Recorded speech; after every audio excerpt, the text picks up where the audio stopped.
Hello buddies, so today I want to show you all how to use this cookie cutter or flower cutter, anyone. So this is how this one looks like, okay, and these are the designs or the modes that you can use to design your cookies, your flour or your biscuits. Okay, it comes in different shape. This one is the flower or the round shape. There is square, there is rectangle, there is triangle and all that. So the first thing you need to do is to get your cookie. This I'm going to show you different ways. So this is one of the ways you can do it. So once you roll out your cookie dough, okay, now you're going to place the flour. First step is to take the flour piece into the empty model with pressure. Then the second step is to press on the flour piece with one hand holding the handle, and then you rotate it.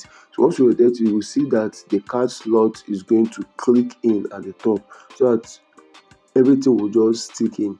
Then you're going to use this to press on your cookie dough. So once you press it on your cookie dough, you're going to press it from the top down so that it will get that shape on your cookie dough. Then you remove it and you have your design. So like I was saying, you must make sure that the card slot clicks. If not, you'll be having challenge. Once the card slot clicks, you can push it down, push it around anytime, anyhow you want it. It's not going to, the flower piece that's going to give you the design mode is not going to go off or fall off from the inside of the card slot. Okay, so now this is another method. You can just mold your cookie dough into round form, into a ball, into a small ball or mini ball.